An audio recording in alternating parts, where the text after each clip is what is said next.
chronic diseases have quadrupled amongst children since 1960s. In 1994, 1 in every 8 children had a chronic health condition. And now it's 54% of American children are diagnosed with chronic health conditions. And these numbers are continuing to rise at an alarming rate, where they're saying by 80% of American children specifically will have a diagnosed chronic health condition by 2025. Now that's craziness. This is the first generation of kids that is suspected not to outlive their parents. Welcome to the Anthropology Podcast. I'm your host, Meghan Walker. As a former naturopathic doctor and anthropologist, I align the intersection of personal performance, purpose, and innovative thinking in badass women working to change the world as entrepreneurs and go-getters.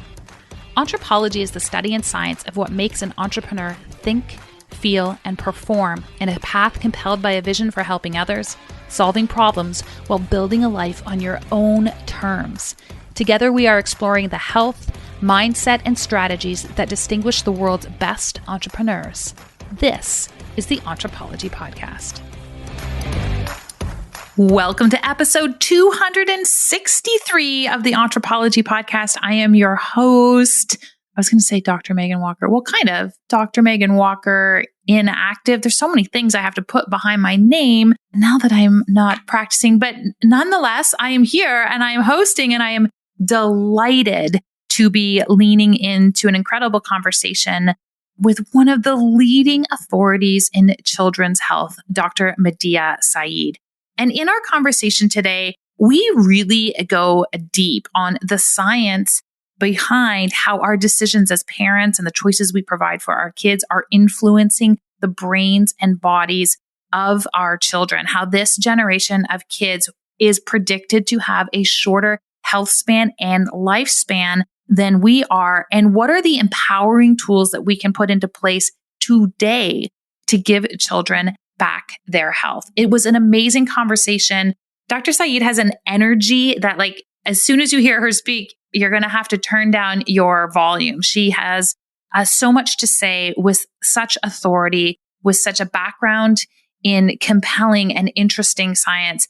Parents out there, caregivers out there, you are not going to want to miss this. It is my honor and pleasure to introduce you to Dr. Madiha Saeed. Dr. Madiha Saeed, welcome to the Anthropology Podcast. Thank you so much for having me. I'm so incredibly honored. Yay! Let's do I was this. going to say welcome back. The funny backstory here for everyone who's listening is we attempted to record this episode last week, and we were joking that the internet gods were like, it cannot happen. I rarely have sound issues, but like they were just flying out the wazoo. So we packed it in, we rescheduled, and we are back at it again. And we're here to party. We are here to party. I'm really just so delighted to have you back, but to have you here and for us to carry on this conversation that we honestly started last week, but we're going to jump into now. And it's really this idea of empowering families with respect to the health of their children and empowering families. We were talking about this sort of behind the scenes several times over the course of the last week, that there is an outsourcing of health that happens with ourselves and with our families. And there is a really unique opportunity right now, while we are all very keenly aware of the value of our health, to actually resource families and parents and caregivers with frameworks and ways of thinking about their health and their children's health. And really, I'm going to just keep going here. I promise we'll get to a question at some point. Really what it comes down to is not just how do we keep you from getting sick, but how do we optimize what's going on in your health? And I know one of the things that you're just so excited to talk about is children's brains. How do we, through living this holistic lifestyle, which will, prevent illness and all of these other pieces, but actually how do we optimize what's happening in children's brains? So now that I've laid this huge foundation as to where we are going to go over the next little bit, I'm wondering, Madiha, can you share with people your journey? You are a physician, you are a pediatrician, you are a massive advocate in the children's health space, you are an author, and you have so much experience, but real life lived experience. And your journey is amazing. I'd love for you to share that with everyone. Thank you so much. So my journey started years ago, because I lived all the same, sort of lives that unfortunately the children of today are living. Probably at that time, there was less knowledge about the food and what we were putting in our bodies. But unfortunately, I guess the kids are living in that type of realm again today. But what's crazy is that I continued on that hamster wheel, right? And I didn't really stop to think about what was going on until I got sick. But that continued all throughout residency, even where I was a new mom, a new wife, a new resident, all at the same time. So me and my husband were both working 80-hour work weeks. And now I wasn't sleeping, and I'm in a new marriage. And we were way past the honeymoon phase. So it was craziness, to say the least. And, all of my symptoms really came to a head with not sleeping well, the, increased stress, the toxicity around me, the toxins in my environment, and the bad food, because we got free food in our cafeteria. I had digestive issues and severe digestive issues. Literally, I was putting steroid suppositories up there for an entire year and a half. And then shingles. I had acne, eczema, seborrheic dermatitis, P. rosea, all of these weird autoimmune type of issues. Then it was Hashimoto's, and then even lupus. But again, just trying to keep my head above water. And because I had never really learned any different, I just kept on going on this hamster wheel until one day that hamster wheel came to an abrupt stop. That happened when my husband had this gut inclination. Can you go check up on our 10-month-old in daycare? Which I was very blessed that it was attached to the hospital. So I walked down over there, and I walked into every mother's worst nightmare. The lights were dim. The daycare provider was rocking back and forth in her chair. The eerie silence was broken by my child's in the back. When I went back there, my beautiful gift from the universe, gift from God, was strapped down in her bouncer seat, arms and legs tied down with the receiving blanket. His pacifier was in his mouth. His eyes were bloodshot. His face was swollen. I immediately picked him up and ran out. And on that day, I said, oh my gosh, God, you saved my child. On that day, I made this solemn promise that I promise I'm going to take care of these kids the best that I know how. But then I had to take a step back. I had to take a step back and ask, wait, how am I supposed to take care of these kids the best that I know how if I myself as a family physician is completely falling apart? I mean, we're supposed to be the people that you come for to help prevent these chronic conditions and, help manage health. But guess what? I didn't even know how to take care of myself from not falling apart. And even when I'm falling apart, I didn't even know how to put myself back together again, let alone trying to take care of this child. So I then dove into this science and trying to figure out, what can I do to help improve my overall health and well-being? But unfortunately, I was just told that, I have to let this disease take its course. I'm like, are you freaking kidding me? I'm not going to let this disease take its course. Or they offered me medications that literally the side effects are death. And I'm like, that's what I'm trying to prevent. So it didn't make any sense whatsoever to me. So until I joined this medical practice where under one roof, there was me, an OBGYN, an internist, an exercise physiologist, nutritionist, counseling, chiropractor, massage therapy, all brought together for the complete healing of the whole person. And then I'm like, wait, what's going on here? This is craziness. And now they never told me to look at the whole picture. It's so taboo. What's going on? But when I did that, oh my gosh, my first patient was 31-year-old with 9 autoimmune diseases, all gone in within months. And what was crazy was that she worked at the Family Dollar store and the gas station. So it's not like she had a lot of money. So anybody can implement these things. So as I was learning, I was implementing with my children and with my patients. And that's where Holistic Mom MD came about. So really trying to, take everybody on this journey with me. And if I can do, because currently I feed a family of 9, my brother also lives with me, and then we have my in-laws and my 4 children. And bring them all in. Just bring them all. Yeah. But that's why if I can do this, anybody can. And unfortunately, the current statistics with our children, our kids are getting sicker and sicker. Their brains are getting sicker and sicker. So we need to bring this now more than ever because, 77,000 physicians came together and declared mental health in children a crisis right now. So this is a problem. So we need to get this out there. I want to address this idea I want to hit this square on, and I will say to my audience, I mean, no offense if this is part of your thinking, but I think we need to speak to it. And I hear over and over again this sort of undertone in various versions of, well, we ate this way as a kid and we're fine because we are tired and we are busy and we were just talking about how we're running around to a million activities. And so there was this normalization in terms of how we were as kids. And I think your story spoke to that beautifully. I'd love for you to speak to those parents and this idea of, well, we ate that way and we were fine, because I feel like I think there is an evolution off of that idea that we have the potential to address.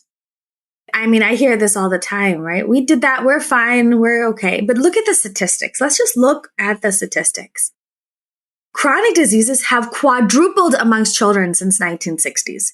In 1994, 1 in every 8 children had a chronic health condition.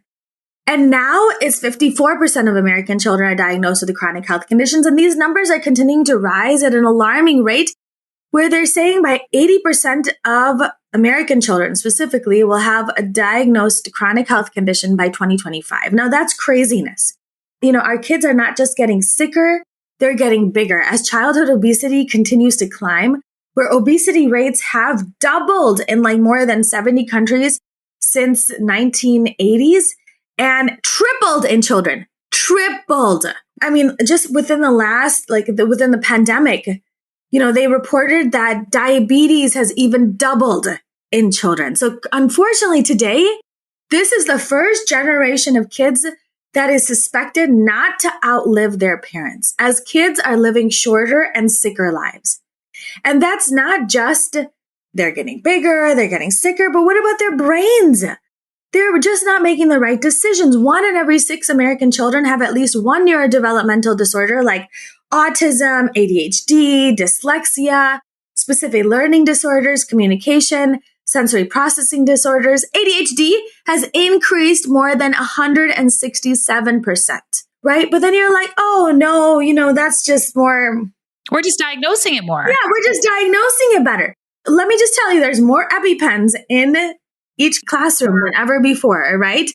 But the thing is, let's just look at suicide. If we're diagnosing it better, what's going on with suicide? Suicide risks have soared to 56% between 2007 and 2016.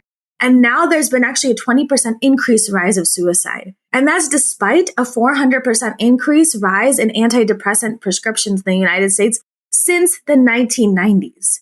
And then the amount of children that are cutting themselves and hurting themselves, that's not better diagnosis. Our kids are literally calling for help. Right now, in 2018, autism was 1 in every 36 children. And if they continue at the current trajectory, 1 in every 4 children will have autism by 2033. That's craziness. 1 in 4? 1 in 4 will have autism by 2033 if we continue at the current trajectory.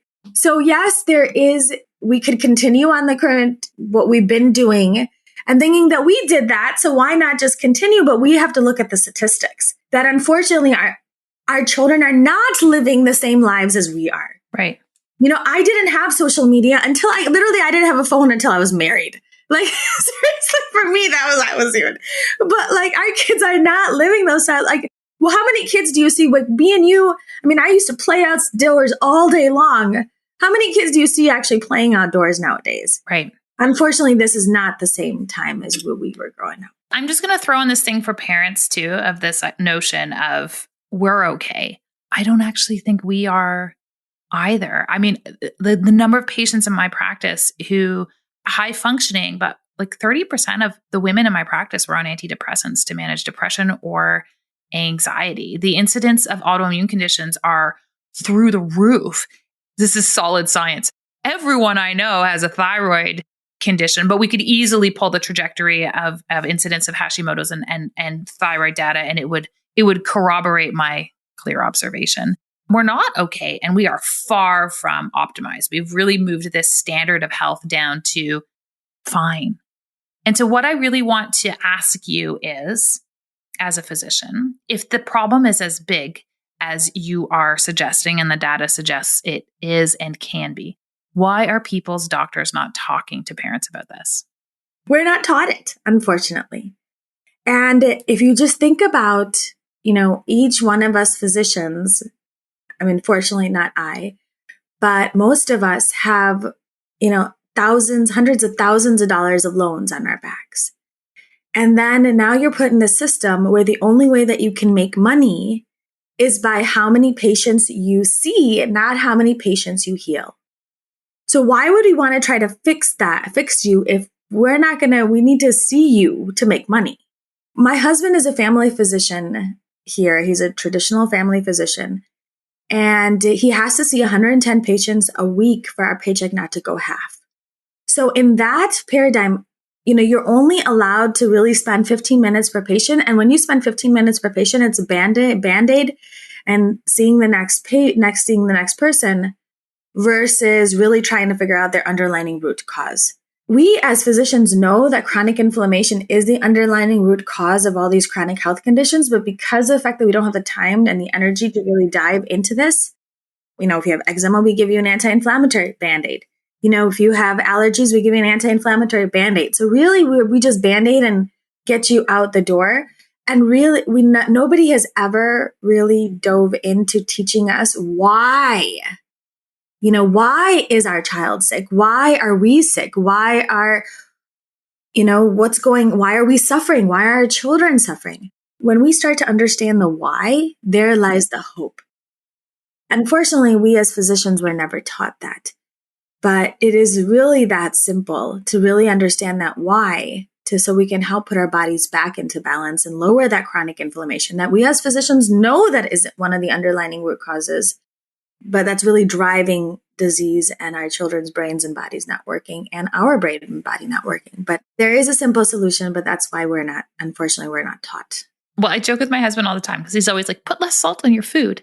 And I say to him, he is a traditionally trained physician. I was like, literally, that was the only thing you learned. And so it is the universal, his nutritional intervention. And I mean, he's really obsessed with the salt thing. Because he's it all came down to how much salt you were putting on your food. So I want to come back to what you were saying. Is what you are sharing that children are inflamed right now, or that they become inflamed adults, or both? Both. Because unfortunately, our children's brains and bodies have been hijacked. Let's take that apart for a second. When it comes to what your kid wears and what they choose to eat and the decisions that they make and how they feel is all dictated by their brain. So if your child is constantly making the wrong decision, they're inflamed and our parenting is a lot harder. And if your child is always making the right decision, they're healthier, energetic, and their brains are working properly. So those kids, guess what, are again easier to parent. And there's two main pieces of decision making, which is called neuroeconomics. I love that term. I know, right? It's like the interdisciplinary field that seeks out to explain human decision making, and the ability to process multiple alternatives and take a course of action. It's awesome. So the prefrontal cortex and the amygdala. So the prefrontal cortex is the more developed part of the brain. And that's responsible for rational decision making and examines the pros and the cons and examines our children's. They basically are able to look at the entire picture and then make a rational decision after weighing the risks versus the benefits. Well, the amygdala is a more reactive part of the brain, and that is responsible for your primitive, impulsive, fight and flight type of reaction and decisions. To make a thought-out rational decision and to form healthy habits, we need to have both of these pieces working together. But unfortunately, because our children's brains and bodies are completely out of balance, despite warnings of unhealthy, obesity and disease, our kids are eating more junk food than ever before. Limited diet variety, lack of sleep, lack of nature, lack of exercise and play, negative social environments, then increased toxic exposure, basically all contributing to this imbalanced child and their imbalanced lifestyles. Unfortunately, that then leads to inflammation, right? And we know now that chronic inflammation actually hijacks your child's brain. Studies have shown that inflammation was found to decrease the strength between the connection between the prefrontal cortex and the amygdala. And it leads to a heightened response when presented with anything threatening, impaired cognitive function. And so our children are unable to use the full brain to make a logical decision. So it leads to like us versus you mentality, poor social relationships. We have, more anger, more violence. We are inflamed and then they are inflamed because of our imbalanced lifestyles. So I was just going to say, if anyone wants to see what this looks like in the real world, you just go to Twitter and you watch the conversations that are happening, because it is the ultimate manifestation of what you just spoke about. And, I see that in my own kids, and I will acknowledge that my kids, while not perfect, probably have access to better decisions simply based on our awareness and respective trainings. But, I've been speaking to a few people about this lately.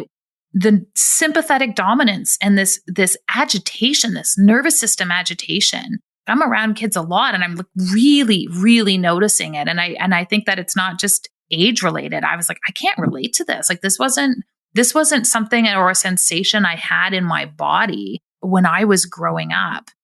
And so, on this idea of decision making, sure, kids themselves have to make decisions, but as parents who are presenting opportunities for decisions in front of our kids, can we talk about some of the good decisions? And similarly, can we address some of the decisions and choices that are made available to children that are perhaps hijacking their success? When before we used to sort of wake up and, get the sunshine and play outdoors and help our parents. And then maybe, so there's lots of things that we before were doing and incorporating into our daily routines that was just part of daily living.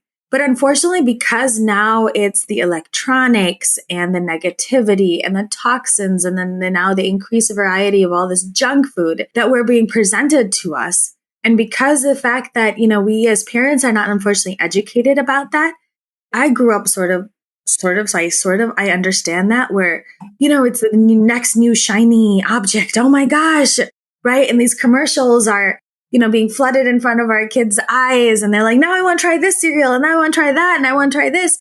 And we are like, oh yes, we want to make them happy. And so they want to go after that. So it's really about the decisions that they're making on a daily basis that we as parents, unfortunately, maybe we don't know enough of, that we're allowing them to make those terrible decisions. But what I want to try to, empower parents with, and yes, this is a totally different world than when we were growing up. And unfortunately, we as adults are also seeing the effects of that imbalanced lifestyle.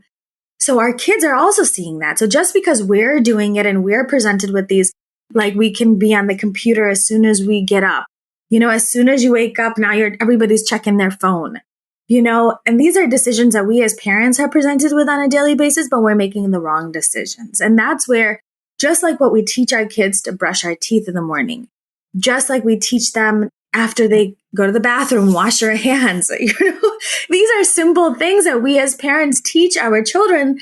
So now we have to provide them with better decisions and giving them a better, choices that they can make to say, okay, you know what? These are the parts that you're going to incorporate into your daily routine because I'm incorporating into my daily routine. And I really call this like holistic parenting that can help nurture a child's mind, body, soul from the inside out. And so then you can give them the skills and the decisions that they need so then they can make those appropriate decisions that they need for, again, emotional intelligence, enduring deep friendships, making the correct decision, managing stress, and being able to be resilient all throughout adulthood, no matter what life decides to throw at them. So it's all about raising these mindful children. And mindfulness, again, allows us to see our internal and external environment clearly, showing how best to respond at multiple different levels of awareness and perceptions all at once.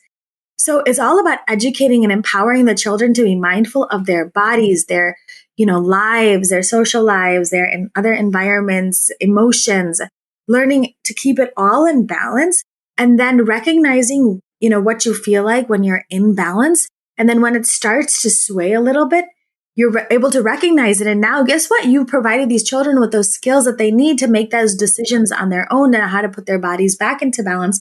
And thereby you increase the resilience in any situation and environment. So for example, you're absolutely right. It was just like what you said with your kids. My kids are so much easier to parent. And even when they're provided with those decisions that don't make sense to them because their prefrontal cortex and their amygdalas are working appropriately and in together. Because otherwise, if they're living imbalanced lifestyles, you'd have more limbic system driven fight and flight type of decisions. But because I provided them with this petri dish of good balanced diet and stress management skills and, lowering their toxins in their environment to the best of my ability, along with, social, sleep, stress management. So all of these things, they're able to make those better decisions when it's presented to them and able to recognize. So for example, it's so much fun when when you walk into your 10-year-old and he's actually meditating on his own and you're like, why are you meditating? And he's like, oh, I just felt my nervous system was out of balance. So I wanted to put it back into balance. Or even like my 7-year-old who was eating sauerkraut for breakfast. And when I asked why, and he's like, when I woke up this morning, I felt a little agitated and I knew that I wanted to keep my gut bugs happy. So I'm actually eating the sauerkraut to help my good bugs in my belly so then I can help feel better. And so I was like, what? So you're giving these kids, a tools that they can have, because right now in the conventional medical setting that we as physicians were really taught is that you just come to us for answers. You really have no hope. But this is empowering that here before it even becomes a problem, we've now equipped our children, just like, again, we've set other routines for them.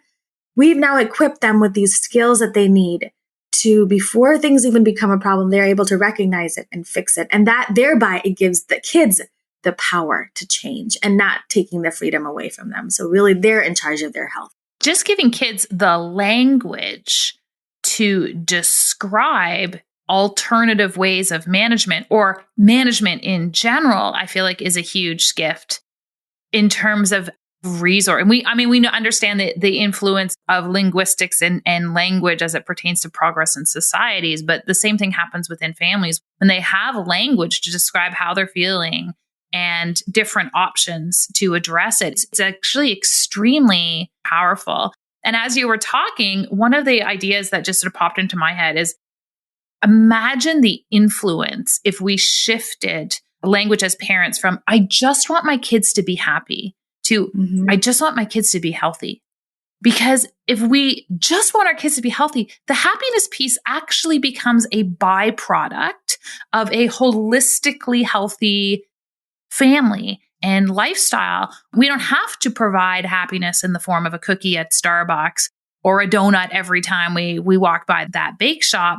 Happiness actually becomes a byproduct of how we are living on a daily basis. Absolutely. And to recognize that, because right now I think that I want my children to be happy, that happiness comes from the outside, that they're only happy if they have all of these other pieces, not recognizing that, again, yes, happiness comes from the inside once you are focused on that health and you're actually empowering that child.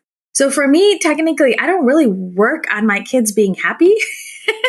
Again, I do every day. I do. What can I do today? What can I incorporate into their daily routines that will make them as healthy as possible? And when they do that, I'm not the type of parent that, watches how their homework assignments are or what's going on at school. I mean, yeah, like we talk about it, but not like specifically their academics. Because when you actually take care of them, like take care of that petri dish and their health, everything else comes back into place. Like the way that they make the decisions that they're making at school, their happiness, the way that they react to other people, everything really just falls into place. So yes, that's really powerful. Just focusing on that health dynamic. And again, empowering our children. And then to that conversation that we're constantly having with them. In my house, what we do is it's not like if you start getting eczema, it's not a bad thing. It's like, oh, what is my body trying to tell me? Yeah, same at our house. So even that conversation completely. Can you imagine if right now, the cancer and then all these chronic disease conversations are so volatile. Yes. That we got to fight it. It's bad. Your body's broken. We got to fix it. And the only way that we're going to fix it is like take the control from you. And we're going to give you, like shove all this toxins in you. And that's all you can do. That's odd. That's it. Right. But then now you're shifting that conversation even at home. Let's say if you're feeling a little depressed or sad. Okay. Why am I feeling sad? Oh, this is just my body talking to me. And so, if I do have eczema, what's my body trying to say? Oh, where out of my body am I imbalanced? So then this can go away. So it can like start be happy again. So that in and of itself, even those conversations that we're having with our children are really empowering and puts more of a positive connotation on ourselves and our bodies and how we love ourselves. And you're not scared of your body. You're not scared of it. You're not scared of menstrual periods and like a headache. It is a dashboard. I mean, my daughter does the same thing. She's like, oh, mommy, like that little patch of eczema is coming back. I've probably had too many eggs. Because we know for her, eggs are the trigger. She's like, I have to make different choices for breakfast right now because my body is reminding me that I crossed the threshold. I didn't need to stick cortisone cream on it so she can carry on. She's like, I can make a different choice. And she loves eggs, like loves them. But she's like, now she understands what her relationship with eggs can look like. And eggs will become alcohol and eggs will become other things as she moves through her life. But she's starting to understand it in her own way right now. I think one of the most powerful thing about that is my children do the same thing. One of mine also has like sinus issues. And as soon as he has too much dairy or he has like, whatever, again, eggs is one of his issues or nuts. He's 8 years old and he's able to now recognize, oh, I'm going to just back off of this. And then I'm asking him like, so what do you want to do today? Oh, I'm not going to do this today. So now they're in charge of their health and their bodies. I'm just watching on like the sideline, which is so powerful. And so now they have like this positive relationship with their bodies. It's just so much fun to watch them grow. We need to give kids enough credit. Just like your daughter is doing it, my child is doing it. We need to give our kids enough credit that they can be in charge of their health. Oh, absolutely. And I just want like public service announcement here for anyone who's worried about our children. They are all happy and not wanting out of the cage of deprivation because they will scale back on foods that have an inflammatory influence on their health. So anyone who's worried, oh gosh, could you imagine a life without eggs? I had this experience where I was diagnosed with celiac, and I remember the gastroenterologist sitting across from me, and she was like, Megan, I have to say, I'm a little bit hesitant to make the diagnosis. And I was like, well, like, what did the biopsy say? She's like, the biopsy's positive. But here's the thing. It's going to be very hard for you to navigate without gluten in the real world. And I said to her, I'm like, what is hard for me is eating gluten in the real world. I don't feel deprived. I don't like feeling the way I feel in my body. So you are concerned about not being able to have gluten in your life, but don't worry. I'm okay. Like, don't hold back on giving me the information because it's actually the key for me to being empowered with respect to my health. And she was like, oh, okay, well then here it is. So not giving me the information doesn't actually make the problem go away. It festers behind the scenes. And you're miserable. Oh. And you're miserable, right? Yeah. And that's what I recognize the kids, specifically, they recognize when they feel amazing. Once you teach them, once you empower them, with all of these the information and guide them, they're able to make those decisions for themselves that will help them be their very best self and not live a miserable life. Yes, they can't have like the eggs for just a short time, but guess what? Now they're not going to have to deal with the scratching and itching and bleeding. They don't have to deal with it. They self-regulate. It's really powerful. And so, on this idea of like, is it us or is it them? For kids to have access to these choices, it really starts with us as parents, one placing a level of importance on these pieces. Is it possible for us to empower our kids with respect to these choices and give them access to these things if we haven't walked that journey ourselves? How do we address that? It's a little bit harder, but you know what? I did it in my own, life. And that's when I started Holistic Mom MD, is because as soon as I started learning something, and now I'm very thankful that the resources and the products are all available at our fingertips, with all the amazing work that you're doing and so many other functional medicine practitioners around the world are doing. So the research now is there. The information is more, available at our fingertips. So it's really important, just as soon as you're starting to learn this, start to incorporate it into your children and to recognize that, for me, whenever I just changed out an ingredient or just changed out, like, let's say, we would just do brownies and pastas and things like that. I just switched it out to a healthier option. And then I told the kids why. So we need to show the kids that, remember, this nutrient regulates every single chemical reaction in your body. And studies have shown that, when you eat a rainbow packed with color and fiber and nutrients and minerals and good fats, guess what? You'll have healthier brains and improve your behavior and bodies, and you'll be less violent. So the kids understand this. The kids understand that there's these good bugs in our belly, right? And these good friends in our belly are constantly, in our brain, are constantly talking to each other. And it's always constant. And then, we know our immune system lies there. So if we want to feel healthy and happy, we have to keep our bugs and our friends in our bellies happy. And so those are the kinds of conversations I'm constantly having with the child. But the thing is, I only started doing that once I was starting to implement, when I started learning about it myself and then starting to have those conversations, because it's really difficult, obviously, when you're telling your kid to eat broccoli and you're eating junk in this background, because the kids don't do as we say, they do as we do. No. Sure. It gives them permission for everything that they want to choose in their own lives. Absolutely. So it doesn't have to be like this massive change overnight, because to recognize that, the more that you love, the bond, you spend time with your nurture, your care, your feed, the focus on gratitude, meditation, prayer, breathing, all of these different aspects that are really involved, good sleep, real foods, everything that you do as a parent stimulates your child's brain. It increases the neuroglial cells, increasing the pathways, areas of the brain, optimize digestive function, strengthen the mitochondria, optimize, gut bacteria, lower stress and overall inflammation. So we can have a healthier, child, because when a child feels better, they do better. So if we can start with just one thing today. And in my house, what I try to do is I focus on, if let's say a parent is not, the food thing is too much, everything else is too much. But what you can do is focus on gratitude and positivity.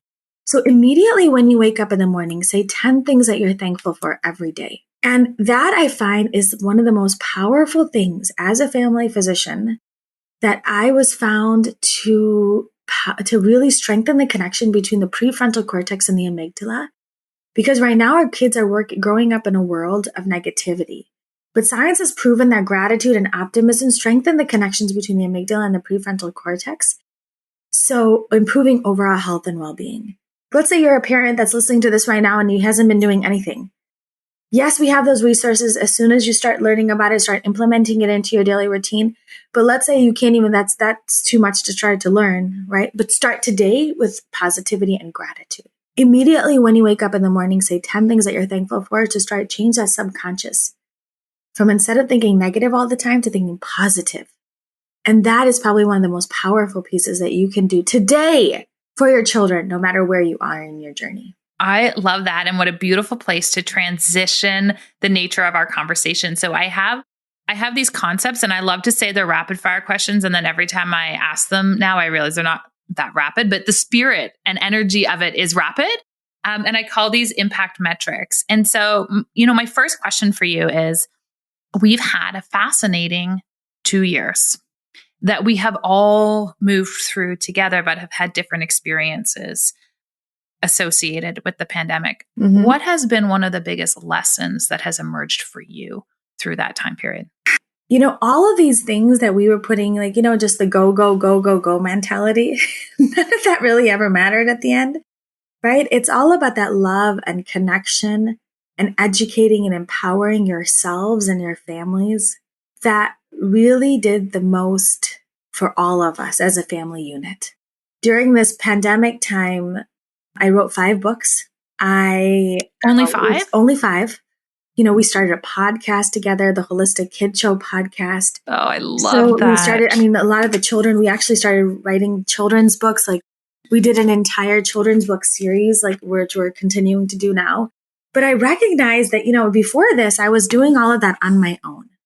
And so during this pandemic, what I learned is that I turned that, my mission into our mission. And we sort of started doing this, just like bonding over all of these activities together. And I found that that has probably made the most impact in my life, just by that bonding and that connection. And then when they're learning something, I'm learning something. And I just love that extra time together and the gratitude and the positivity. We had to shut the TVs off. Yeah, you have to shut the You TV have off. to shut the TVs off and the news off and cut that out, but really connect. Yeah. Yeah. So that was what I mean, that is such a hack for families. Just turn off the TV for you and your kids. Just take a week off. Yeah, absolutely. And to recognize that those conversations that we're having with our child, with our children, or with our families, that every hug, the foods that we're putting in their bodies, their sleep, their stress, their social, their spiritual health has the power to mold them for the better. That actually then, once things started to open up, it was actually easier on me then, because their brains and their bodies were working optimally. So actually, I felt like this pandemic time was for a time for us to reset and connect. How would you define your purpose? This is my purpose. Looking out into the world right now, you can actually, your perspective can either be your pain or your power. And I feel like if we look out into the world today, you know, it's really sad sometimes, and all the statistics that we discussed. But my purpose on this planet, I know, is to bring hope back to the world and to change our perspective from our pain to more power. That there's so much that we as parents, as caregivers, as teachers, as physicians, as practitioners can do to change the trajectory of our lives, to change the trajectory of our children's lives and give them hope. And it's just simple things that we can incorporate into our everyday daily routine. Because can you imagine right now the world is we're doing pretty good otherwise, you know, even though we're sick, we're still doing okay. But can you imagine where the world will be able to accomplish and what our children will be able to accomplish if they were feeling better, if they had the energy to change our food system, to change the economy, to help create change, even world peace, if we were able to give them these tools of power. But it really all starts with the mind and our intent, you know, and our perspective. So really my purpose on this planet is to give hope back to the world and even to the families, just everyday families that are dealing with the craziness that I deal with on a daily basis. But if I can do it, anybody can do it. It's so powerful. So that's my purpose on this world, is to really create that change and to give that power back to the people. And last question for you, because I now realize I need to rework this whole thing because nothing about this is rapid. Entrepreneurship. Are we born this way or do we learn to become entrepreneurs? We definitely learn to become, I feel like some people learn, because I know I was not, and I've had to learn to become this to spread the message to the next level. You know, this was not something that I was born with. For me specifically, nobody in my family was an entrepreneur, and we were all physicians. We're also all physicians. So for me to take this message to the world, I had to learn it. But I know there are some people that are born into it. But for me specifically, I had to learn it to really get this message to the world. Well, you are a shining star of what can happen when you learn to embrace those entrepreneurial skills. Dr. Madiha Saeed, where can we send people to follow along on the new podcast, your 5,000 books, which are all amazing? I'm just teasing. Like all of your books, all of your resources. You are just such a voice for a reason and such a strong advocate for children. And I want to make sure everyone has access to you. Oh my gosh, thank you so much. I'm so incredibly honored. So on Holistic Mom MD, we also actually started a Holistic Urdu MD channel with my mother-in-law. So for the other side of the world. Do you sleep? No, I do. Yes. We started a children's book series called Adam's Healing Adventures. And then we have the parenting book here. And then the other one is the first one that I ever wrote was the Holistic RX, Your Guide to Healing Chronic Inflammation and Disease. So all of these can be found on Amazon. And then I'm also writing a couple books for the Muslim world. So those are the other 2 books, and I'm working on my 7th now. So yeah, so you guys can keep in touch with all the things that I'm doing on Holistic Mom MD. I was going to say, and you can expect these 7 new books available on shelves next week.